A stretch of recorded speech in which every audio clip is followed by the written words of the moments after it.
What's up guys, it's Bucky. Welcome to your 19th tutorial in Java. And in this tutorial I'm going to be going over something called an else if statement.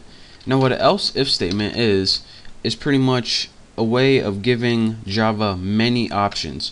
So in our last tutorial I showed you guys how to build an if statement such as this one, where we had a condition which if age was greater than 60, then we want you to do something like system out print line.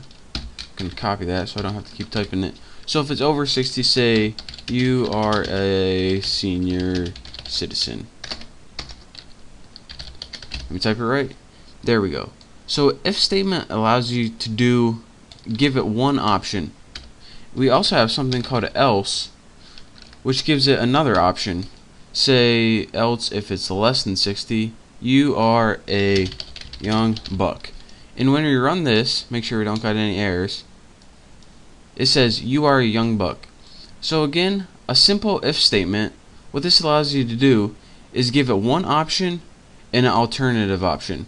But there's a way where you can do more than just two options. And you do this by, in the middle of if and else, you add something called a else if. And what this is pretty much a third option. So let's say, alright, if age is greater than 60, print this. Actually, let's put greater or equal to. Else, if age is greater or equal to 50, we want you to print you are in your 50s. And we can have as many of these else if statements as we want.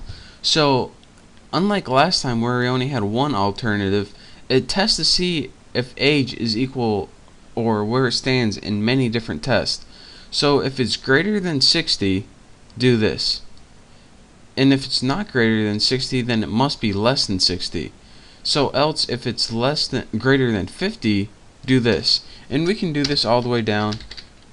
Actually, let's go ahead and just copy that, save us some time. Copy and paste, and let's change this to 40 and 40s. So let me put 45, and I'll show you guys why this does this. Go ahead and put run, and it says you are in your 40s. So here's what it did. It can only do one of these things. So here's what it does. The first thing it does, and remember our age is 45, it says, alright, is age greater or equal to 60? Nope, it's less, so I'm not doing this.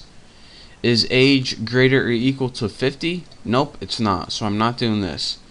Is age greater or equal to 40? Yes, it is greater than 40, so I am doing this. You are in your 40s.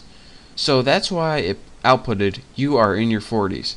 And again, whenever you use the if statement, as soon as it finds its answer, it exits the whole thing. So it can only do this, this, this, or this.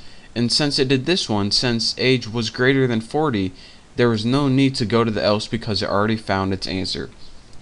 So that's how you can give a variable many tests using an if else statement. Again, the if is the main test, and the else if statements are alternative tests if these previous tests are false. So it's pretty much just a way to give it a bunch of different options when testing the same variable, or you can even test different variables if you want to be dumb. But that's your basic tutorial on an else if statement and how to use it in Java programming. Again, it's called else if, and it goes in between the if and else to give it more options. So in the next couple tutorials I'll probably be clearing this up later and showing you guys why it's actually useful in applications. But for now I just wanted to show you guys the basics of it. So thank you guys for watching. Make sure to subscribe to my channel, and don't forget to check out all my other videos. So again, thank you, and I'll see you in the next tutorial.